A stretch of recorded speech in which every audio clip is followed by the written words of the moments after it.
So here we are, a little microscopic predatory entity is pulling back certain curtains of reality for us. And we're recognizing new things, the hidden realities that sometimes we saw, but in the process of self-deception, decided to ignore. And sometimes we didn't see it at all. We're living difficult lives, but some of us have the good fortune, like myself and some of us here in this room, of being able to stay home, stay safe, and we have the privilege of being able to work out of the house, or if not working, not worry about the financial difficulties that may be happening right now. So we're not necessarily in the survival mode.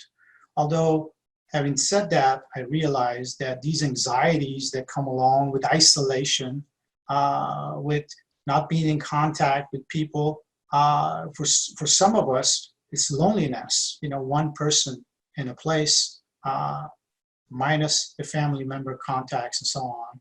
And sometimes even contact with strangers is what we need, because we are the kind of species that is a social species. And we need to be around living beings, particularly living beings who are members of our own species. So I recognize all of those. But I also want to advance the argument that because we have this privilege, we have a moral obligation to start contemplating. And that's a rational activity that Aristotle taught us that could be the most important activity in relation to our human functioning in pursuit of what he deemed as the ultimate goal for every human, and that is happiness. The act of contemplation is a rational act, but it also requires good, sound emotions to come along with the rationality that we like to think of as the supreme functioning of humans. In fact, we could say that we can be transrational, have meditative practices, have good health, take care of the body, mind, and the spirit, and then use the organs, particularly the main organ inside our skull, the brain, to be able to function rationally and think. So contemplation is what I'm advancing as the most important thing to do right now. We need to rethink the way we used to live and how we can live in the future once we get past this, this fight with the virus, which will come. It may not come tomorrow, it may not come next year, it may come a year and a half from now, 2 years from now, but it will come. Now, if somebody were to tell me, and this may be true for everyone else in this room, a few months ago, say back in November, that in a couple of months, there's going to be an outbreak that could become a pandemic, and you'll be locked into your house, the economy would collapse, and people will have the existential angst that many had during World War II and World War I and other wars and occupations, things that other people in other parts of the world were experiencing before this pandemic happened. People in Yemen, for example, people in Syria and other places. I was thinking about this the other day, how this just came about, because it's kind of like a dream, isn't it?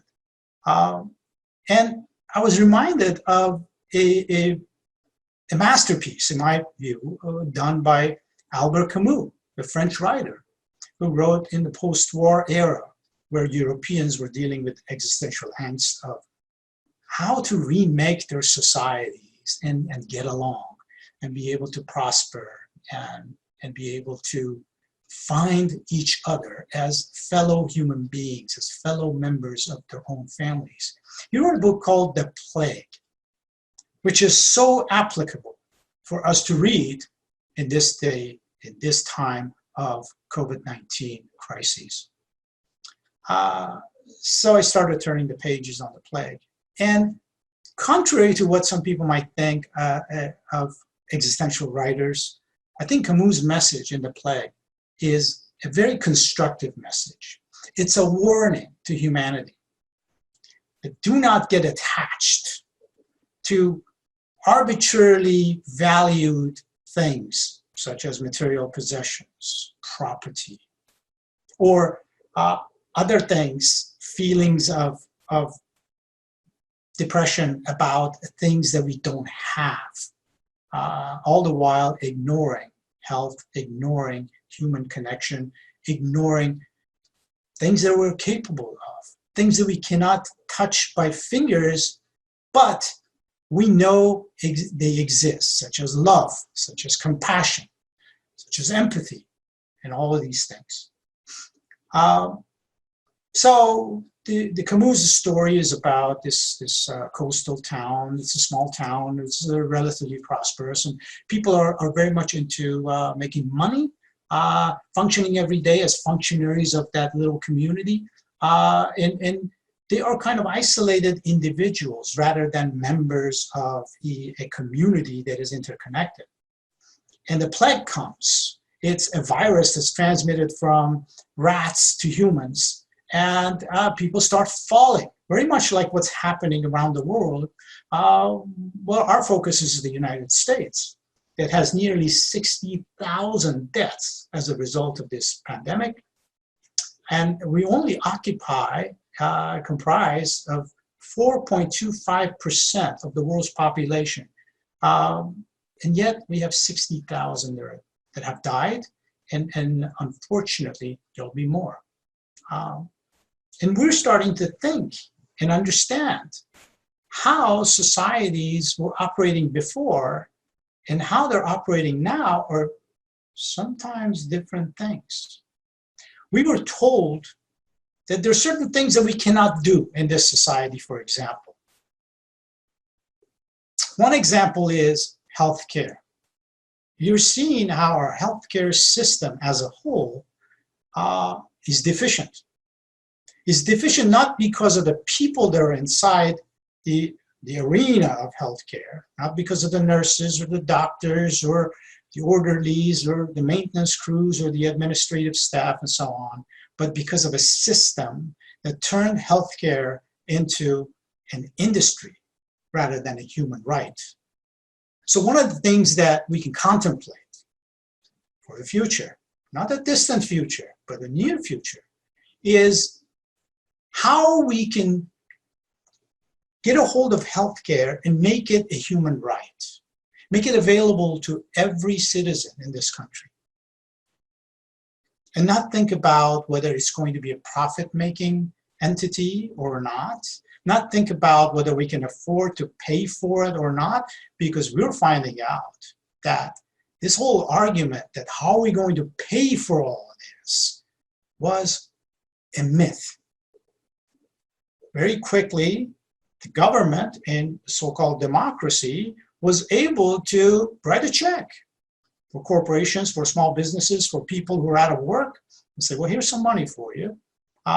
And this is all arbitrarily valued, as I said earlier. So what is money? Who decides what's important, what has value? The rulers of society, but they're supposed to be the representatives of us.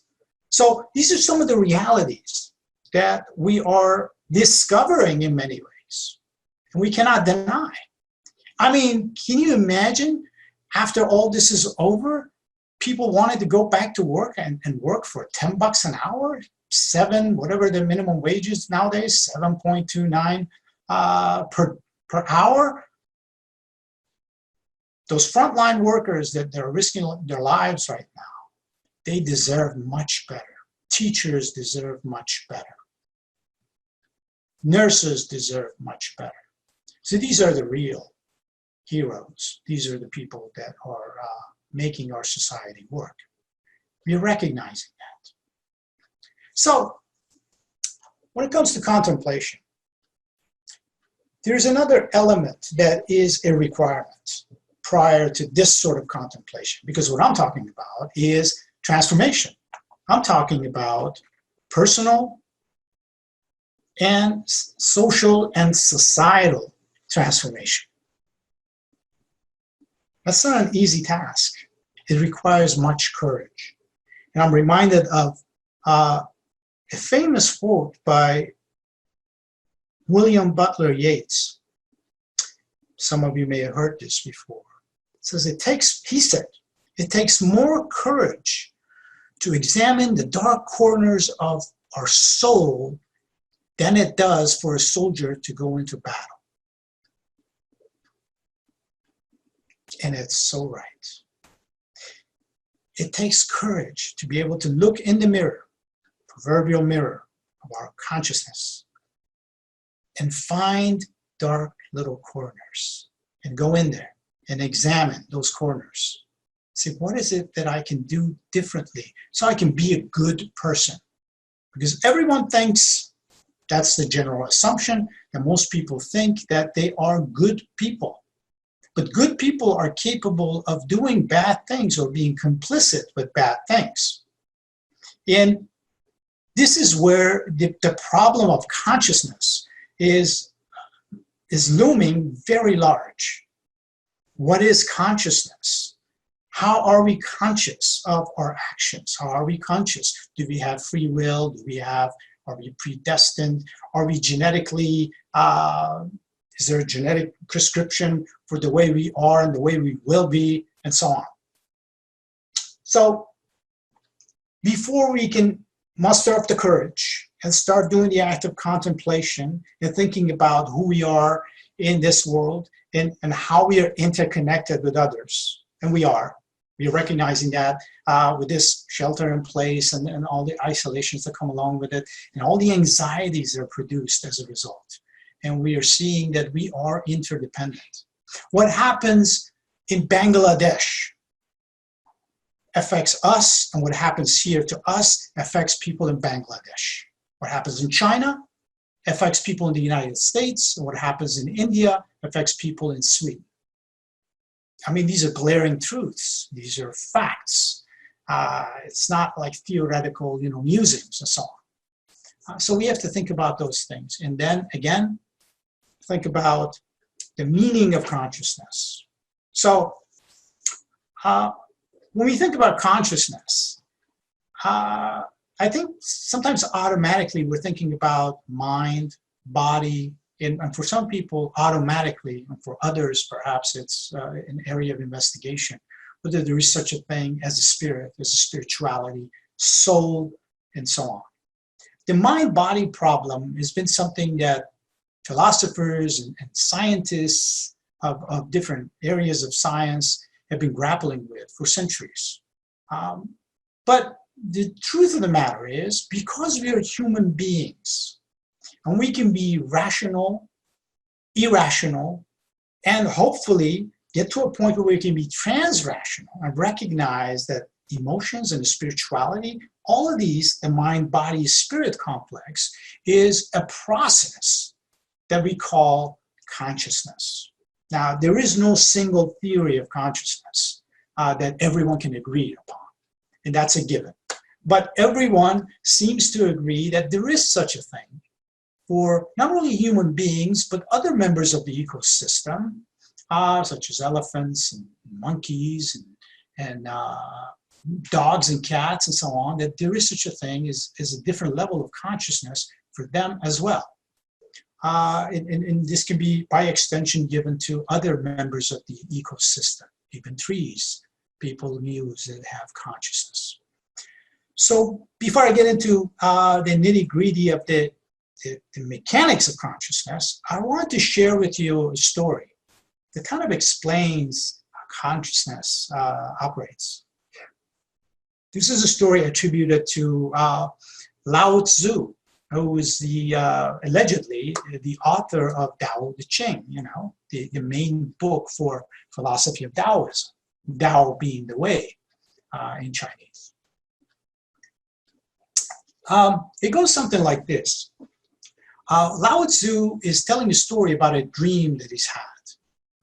He says, last night, I dreamt I was a butterfly, going from flower to flower, smelling the flowers, enjoying nature, and becoming one with nature, finding my way as a butterfly, really being free. And this morning I woke up and I'm not sure if I'm a man or a butterfly dreaming that I'm a man. That's really the story of consciousness.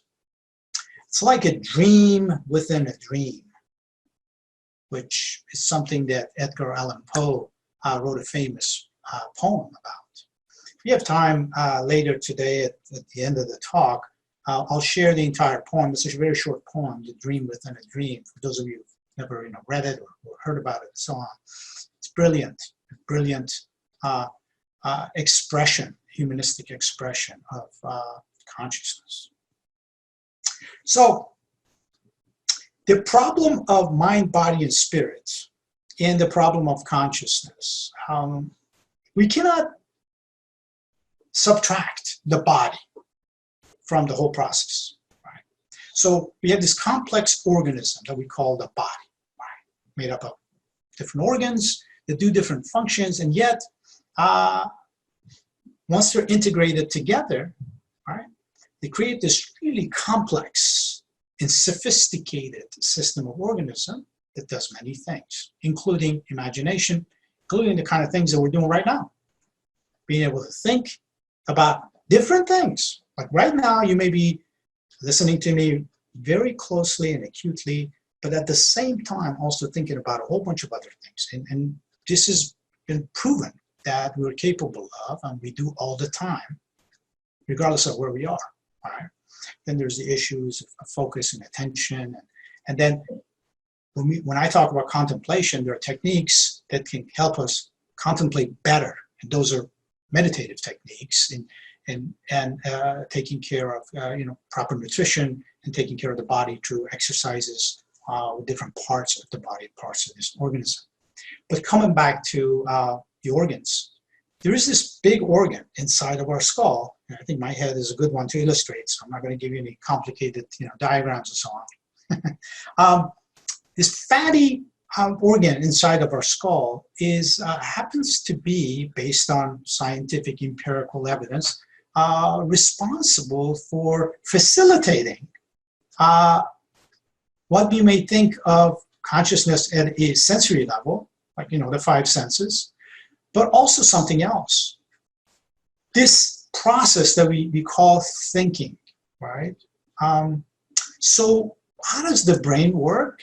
We could be here for many hours and not getting anywhere close to understanding what neurology has understood about the brain. But I can talk about the basics.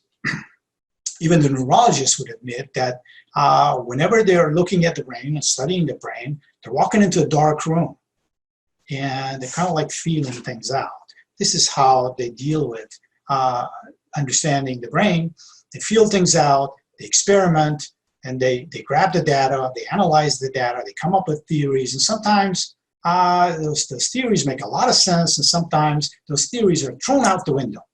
Such as the old theory of the brain, because what happens inside the head with the brain is a bunch of electrical communications, right? We have the neurons in the brain, and neuron is a nerve cell, essentially.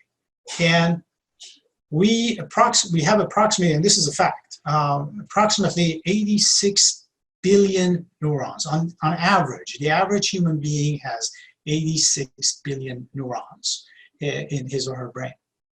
And the neurons are connected electronically, all right? And I say electronically, think of it as metaphorically, like how we're electronically connected right now. You don't see the connection, but you see that you experience the connection. So when the neurons connect to one another, that connection, think of it this way, two neurons connecting, creates a synapse. And these synapses are basically the infrastructure of how the brain facilitates consciousness. So it used to be common amongst, main folks that were in the business of science of brain and so on, to think of the brain as getting hardwired at a certain age. And people, had different theories about it. Well, 7 years old, you're hardwired, you're done. Right? You're going to be the person that you're going to be. 10 years old, then there's critical age at 15, there's critical age at 17, and so on and so forth.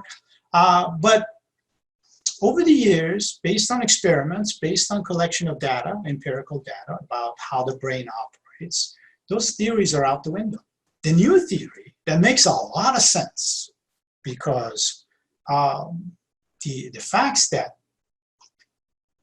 are out there are indisputable, is the theory that the brain is plastic. It can mend, it's malleable, it can shape itself to a point where it can adjust to new novelties. Right? And of course, this theory is going to be put in use when we start thinking about, at least I hope, start thinking about remaking our educational system. When John Dewey back in the early 20th century was talking about changing our habits of education, he was not a neuroscientist, he was a philosopher. And he didn't have access to the kind of information and data that we have today, but he understood that habits are formed, but habits can change. And in order to be properly educated, I mean real education, not training, not vocational training, but educated to a point where your consciousness develops strongly so you can transcend the limitations and develop new habits and use those habits to transform the self and transform society in which you live. That was John Dewey. But prior to John Dewey, 70 years before that, Nietzsche had understood this, right? And he also did not have access to hard science, but he understood that we can, the way in which our minds work, he was a believer in mind. The way in which our minds work is it can help us to propel ourselves, our entire self, the mind, body, spirit, to get to a point where we can penetrate through the perceived limitations and become new people. So, what does plasticity mean?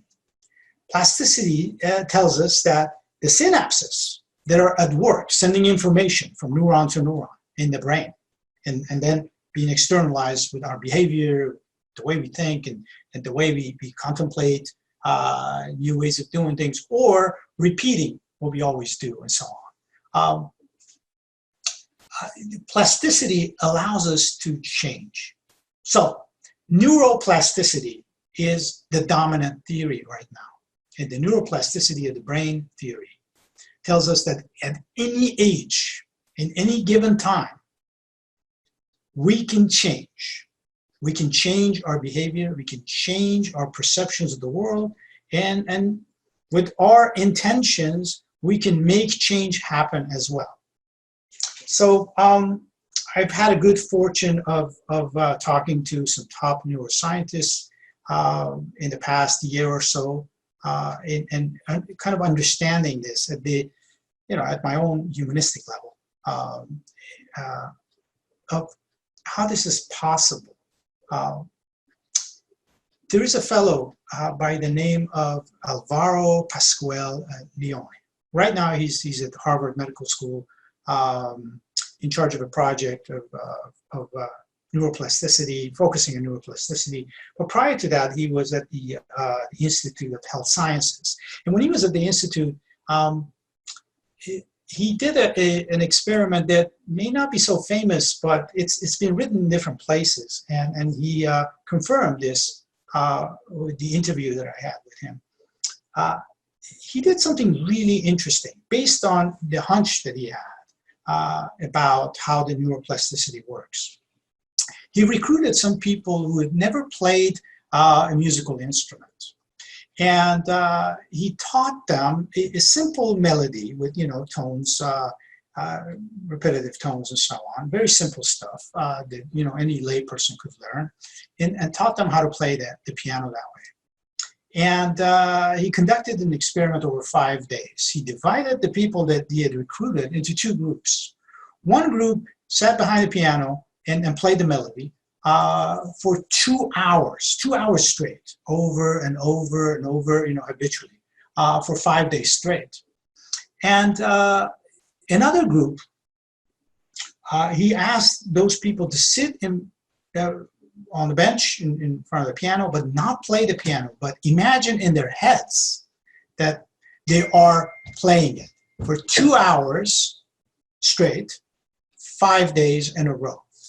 And while these people were doing this, he was recording their brain activities. There's a process that you might have heard of. This is usually done for people who are suffering from severe depression and medication doesn't work for them and so on. They get so desperate, and or sometimes it's suggestive that they accompany the medication that they take. It's called the TMS, Transcranial Magnetic Stimulation, where they put not a probe, it's non-invasive. They put a device on the side of the skull and stimulate the brain with electric stimulation. So it's kind of like being shocked, but not to the point where you're in pain and so forth.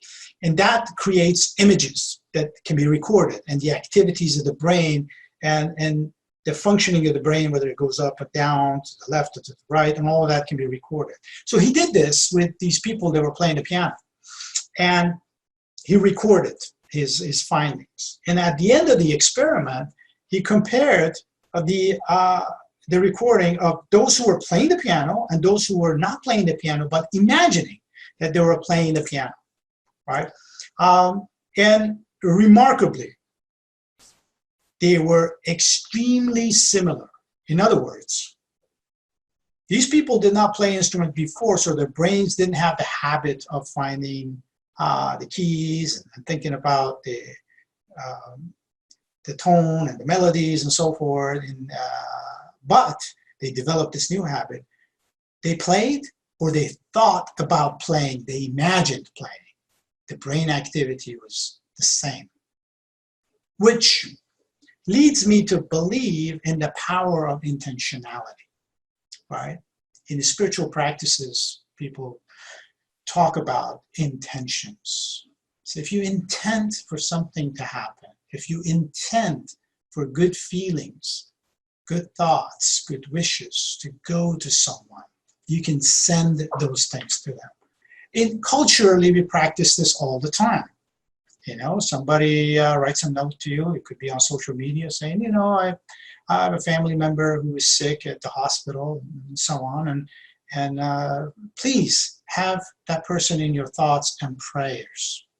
What a prayer is, it's not just for self-therapy, but prayer is also this business of intentionality, right? So this also reminds me of what Gandhi had said famously, because he was the ultimate activist and agent of change of the 20th century. He said famously, be the change that you want to see in the world. In other words, start thinking about it. Imagine that this is possible and do it. And you'll get to a point that you will have the opportunity to actually do it and then make the change happen. Because this often happens when, I or other people talk about social change, revolution, and new ways of being, paradigm shift, and all of these things. It's normal, if there is such a thing as normal, or a natural reaction, if you will, of a person to say, yes, professor, yes, this makes a lot of sense, and this is great, but I'm just one person. What can I do, right? I got to worry about paying my bills, and taking care of myself, and maybe my family, and I can't make change happen. But in COVID-19 crises age, I think we're recognizing that every single one of us is interdependent with every single somebody else. And that somebody else is not necessarily your cousin or your brother, your father, or your friends or your colleagues, but it's your neighbor 6 blocks down the road. It's your neighbor in Mexico while you're in the United States. It's your neighbor in China. We're all neighbors. We're all members of the same family of humans. And we all want to survive. We don't want to be extinct, right?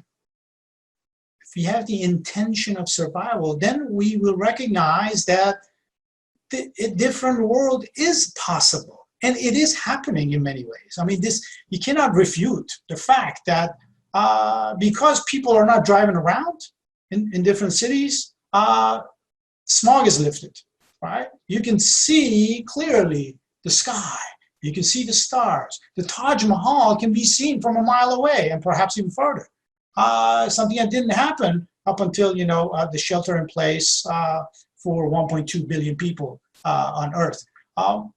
Lots of things are happening for us, and we're seeing that it's possible. We can live without going to the store to buy this cool shirt that we thought, it's going to look good for us, on us. While in our closet, we have, 100 other shirts sitting there waiting for us to be worn, and so on. So we don't need to be attached to material possessions. We're also recognizing that this whole business of value of money, this whole business of finances and all those things are arbitrary. Somebody decided to put value on these things.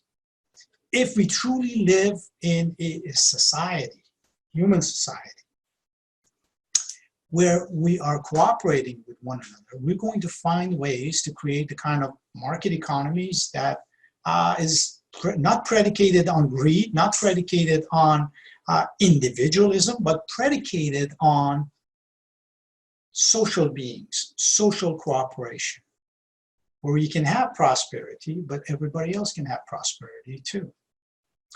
So intentionality, with the knowledge about how our brains work, it can facilitate actions, can facilitate new ways of seeing things, and then can facilitate new ways of educating ourselves, educating our children for today and the future. It will give us a chance, right? I mean, the climate change is a real thing. We cannot deny it. We cannot ignore it. And we're seeing the results. It looks like, lo and behold, if we sit quietly at home, and we could still operate, we could still function, and once we're done with this virus, and hopefully we'll be done sooner rather than later, we can reimagine the world, and we can heal ourselves. We can think about not seeing ourselves as individuals, but seeing ourselves as members of a family. So I can say more, but I'd like to open the room for the possibility of dialogue. And let me see if I can unmute folks here. And I think, with 25 people here, we have... No, this is ad space right here. What? Okay. Let's do one.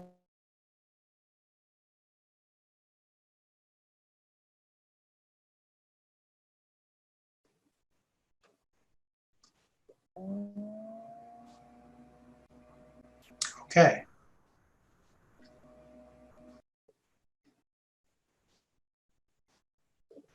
Let me see. Let me go ahead and unmute folks here. Are you unmuted?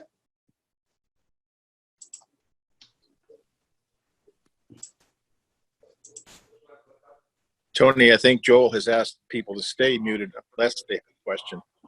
Okay. That sounds good. So I'm ready. Questions, comments, anything. I don't see it here.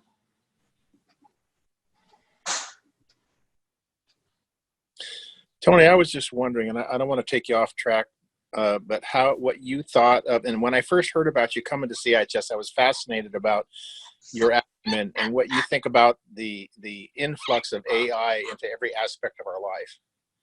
You mean artificial intelligence? Yeah. Yes, sir. Yeah. That's a fascinating question, because that's another thing that we need to start contemplating about what to do about AI.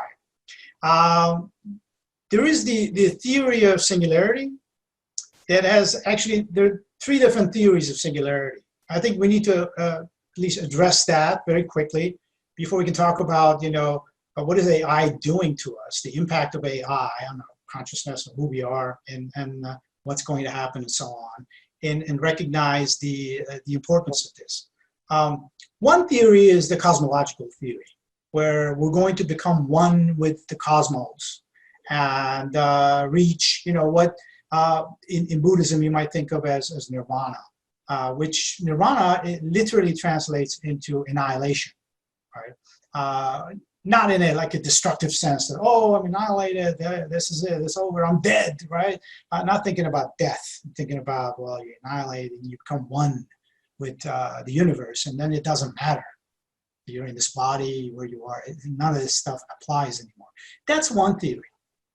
The other theories are deeply connected to technologies that are changing who we are because of all this neuroplasticity, right? Because technology can rewire our brains. Our children are, born into an environment, in philosophy is known as ontology of being, an environment where AI plays a major role in their lives, and it's ontological to them. So as they interact with AI, does not come on the screen, say, I am AI, I'm dealing with you.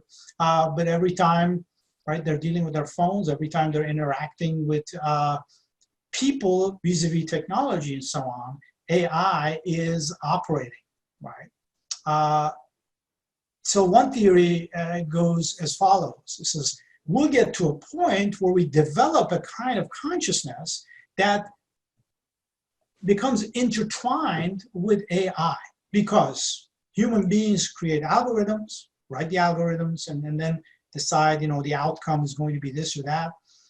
Human beings also create goals for certain things that they want. Like, say, for example, Facebook wants more advertisers, more revenue, more control, and so on. So people at Facebook, have their engineers write formulas that they can feed into the machine learning system to generate the kind of algorithm that yields the results that they want. So if that becomes the way in which we live every day, and increasingly we're seeing that this is a perilous path that we're taking, then the theory that we'll become one with AI could come to life. Then there's this other theory where it says that we'll get to a point where, singularity that is, we get to a point where we still have control over AI, which would be the ideal position, the position that Hawkins was advocating for, and also warning against, being careful about how AI could find us superfluous and destroy us, kind of like the science fiction movies that you've seen with Terminator and so on and so forth.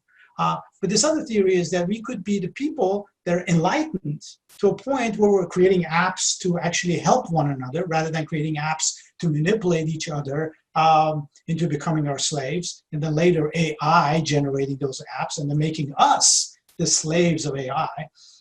So this requires an ethics, a strong ethics, an ethics that goes against the market fundamentalism ethics that we live in today, where people actually believe that the market is an ethics in and of itself, which shouldn't be, because this is our market. So if we get to that point where we have developed this kind of ethics, where our children, future generations, are growing up with this level of enlightenment, then we can take control of AI, and AI becomes part of our ecosystem, but not our masters. So the question that you're asking, Richard, is really the $64,000 question. Where are we headed? Fortunately, and this is the paradox of dealing with this virus crisis, because so many people are losing lives and things are becoming difficult, and we're recognizing the dangers of how we have destroyed the earth and what is happening to us, bringing animals closer together, more pandemics could be on the way. But the silver lining here is that we're also having the ability to pause, right? We're using these technologies here to talk to one another and enlighten each other and so forth, but we're pretty much in charge of it, right? This is not in charge of us, except, if Zoom decides to collect all this data and then create new algorithms for future, manipulation and so on, well, that's a whole different story. But we have an opportunity. We have an opportunity to rethink our relationship to technology. It was Heidegger that said famously that once technologies become ubiquitous and are in the hands of everyone, they become an extension of our bodies, right? Like a pen, when we put pen to paper, the pen becomes an extension of me, and then it translates my ideas and everything else onto paper and so forth. But take that to the level of AI, and then it could be scary. But it could also be a wonderful, wonderful rebirth of humanity achieving a new level of consciousness. So I hope that my response was helpful. Very much, Phil. I just know it's a very tough subject, and I know that you've engaged in, how this interpenetrates everything we do. And the founder of our institute was saying we are going through a time of material manipulation, and we have a great opportunity to evolve. And AI, we have to take responsibility for. Oh, that's wonderful. Right. I mean, that's the ultimate goal, isn't it?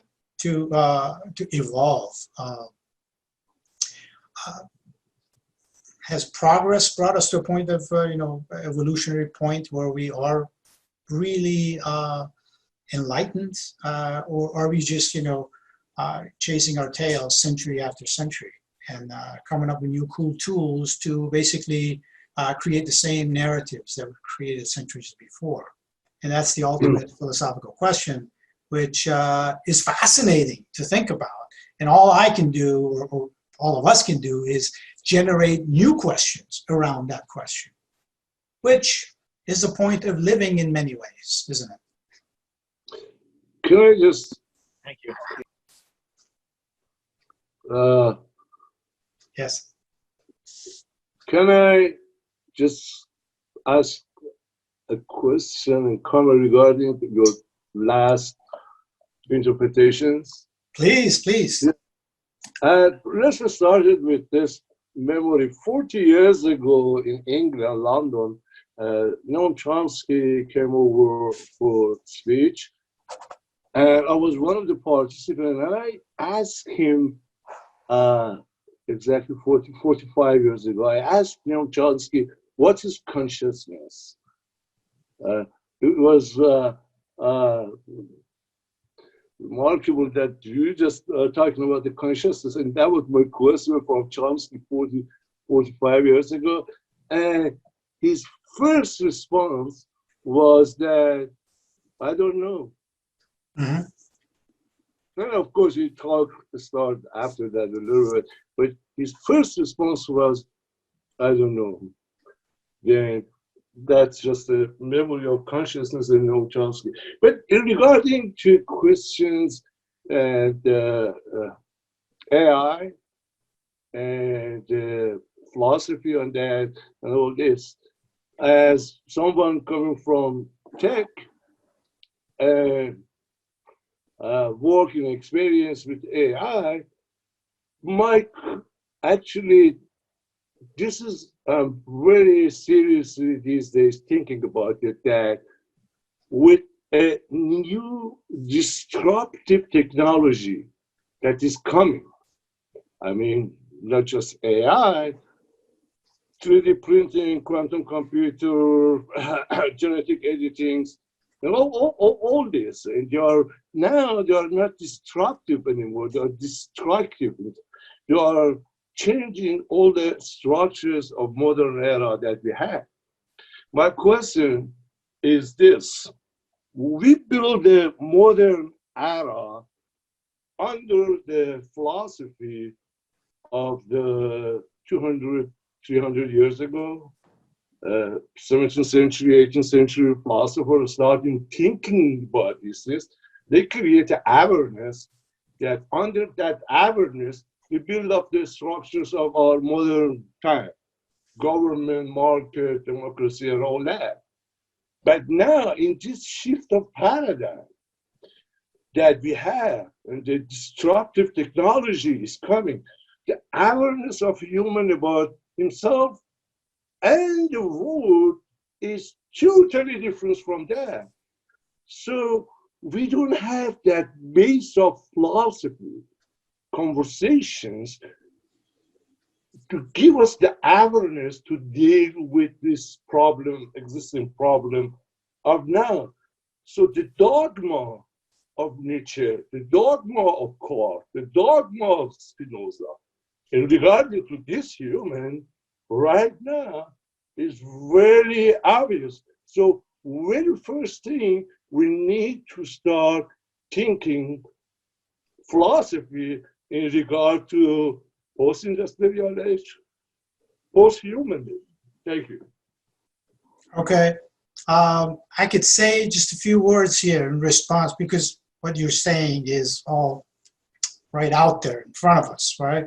But regarding Chomsky, Chomsky is the person who came up with the theory of built-in grammar that we have.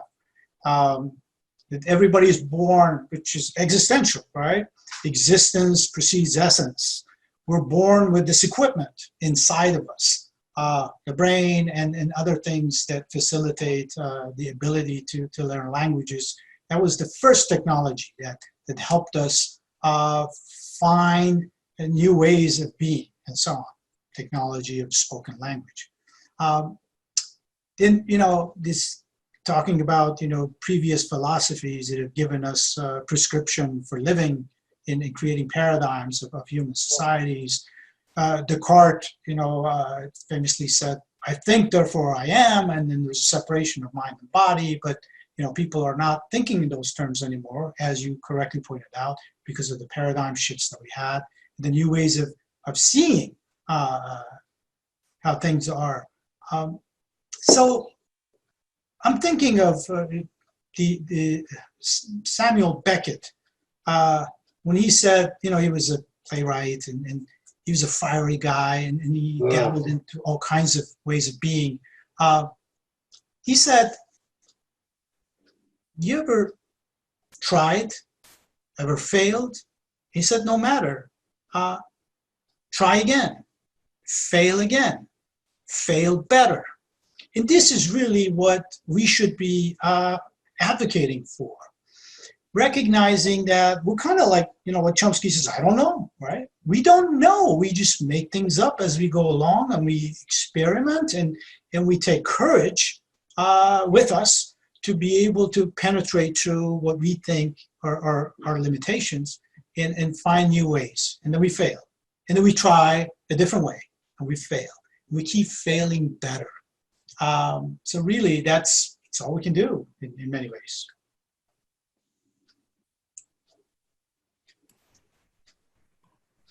Hi, Tony. Okay, I'll ask a question and chime in on this same theme. Chomsky was a speaker at the Tucson Science of Consciousness Conference 2 years ago, and he's still saying, I don't know. And particularly, he opined on the singularity idea that you were just mentioning, and Rick was too.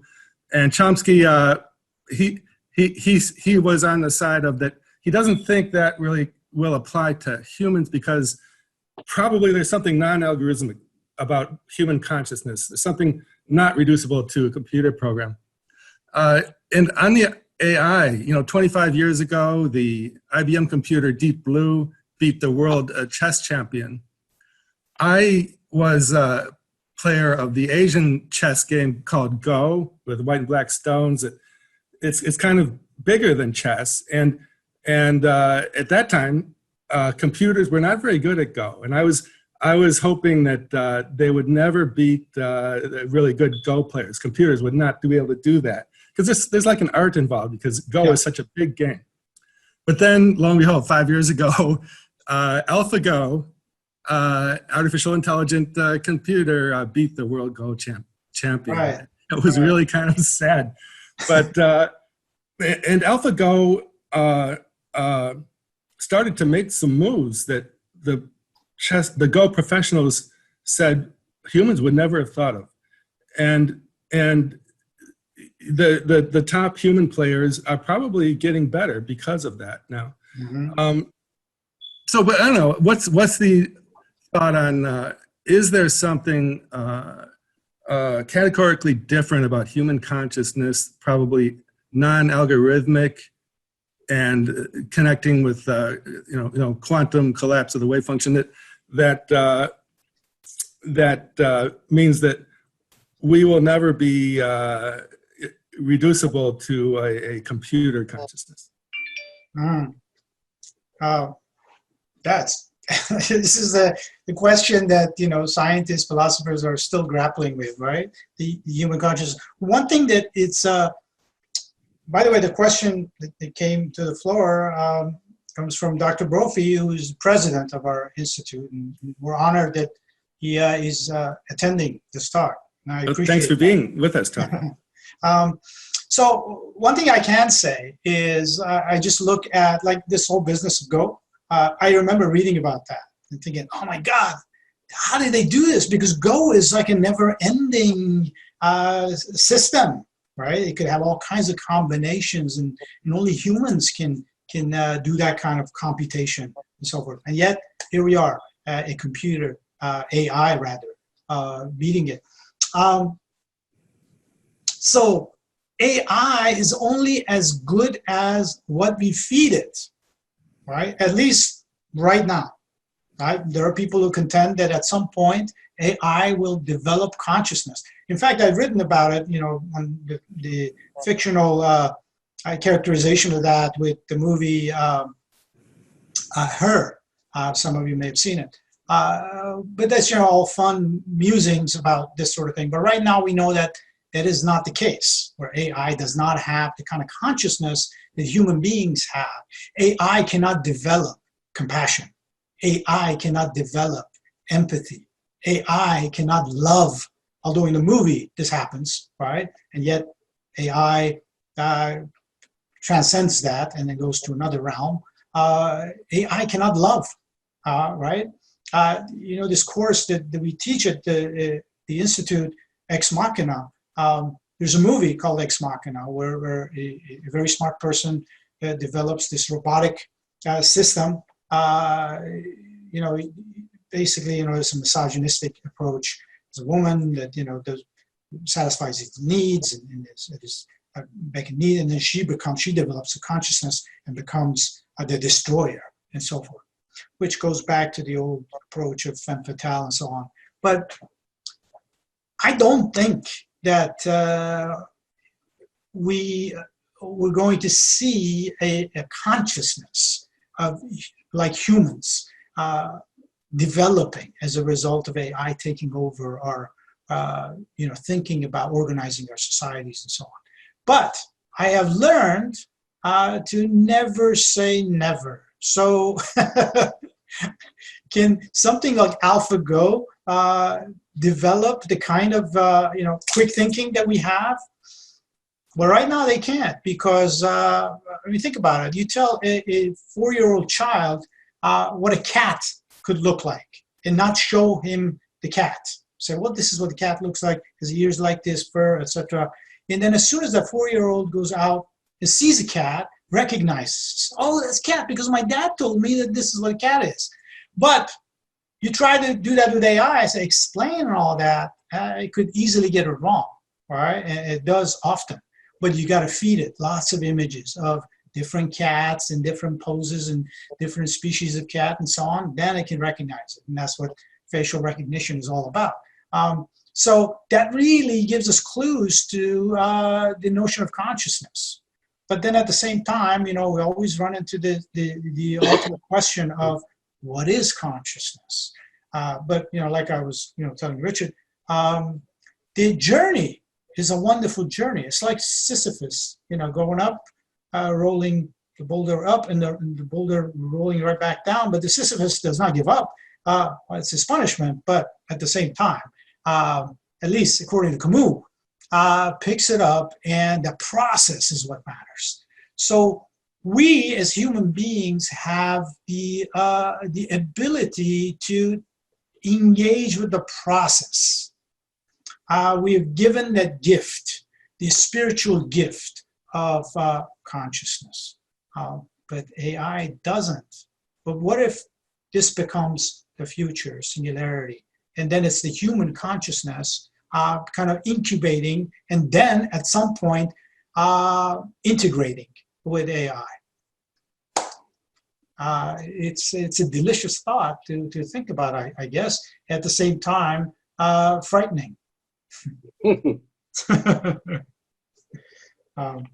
We're quickly coming to the end. There's a couple minutes, but we still have a few minutes. So if folks want to chime in with thoughts, comments, questions, I'm at your service.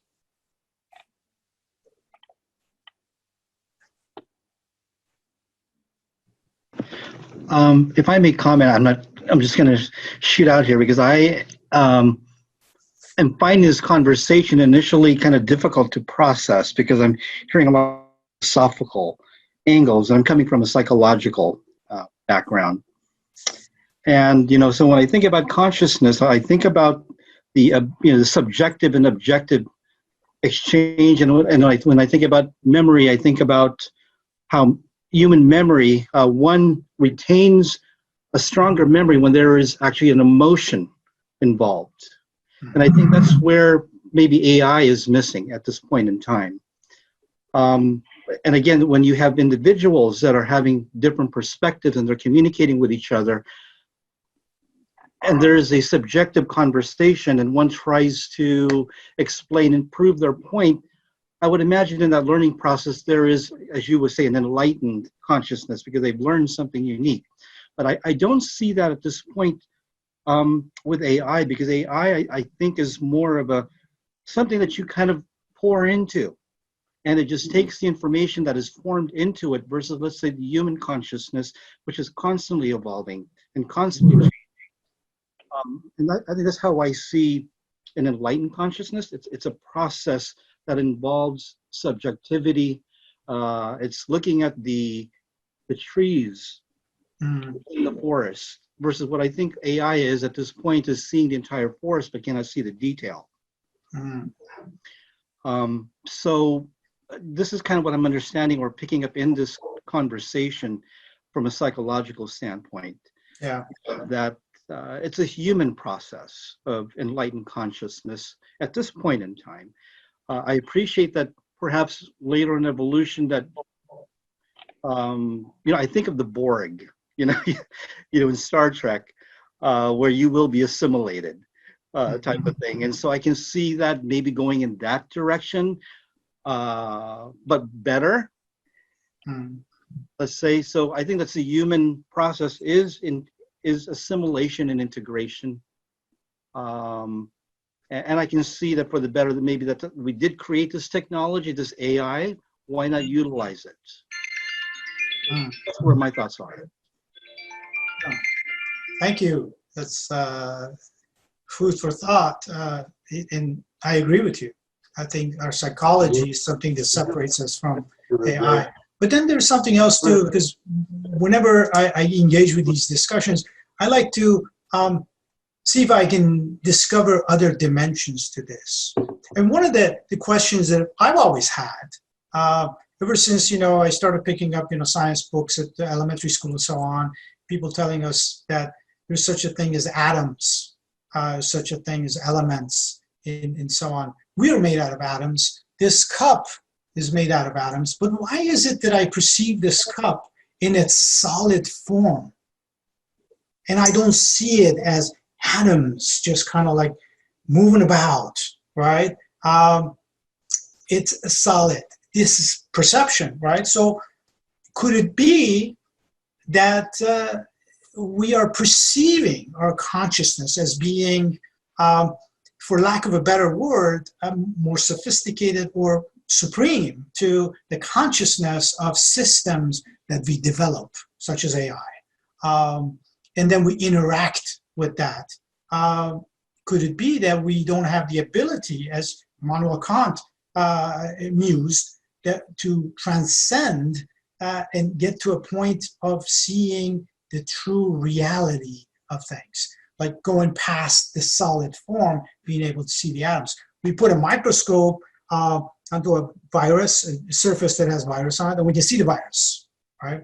But to the naked eye, I don't know, the virus could be anywhere, and this is how we're getting infected and so forth. So can I have microscopic eyes at some point and see that virus? And can I see the interactions between the virus and the environment differently? And does that alter my perception of reality? Could it be something that is already happening, the consciousness that's developing, but we don't see it? I mean, it's just, just throwing these thoughts around to think about the possibility of what we may seem to think is impossibility. Does that make sense? It's fun to think about, all right? But anyways, unless someone else is, kind of like chomping at the bits to say something, we can call it a day.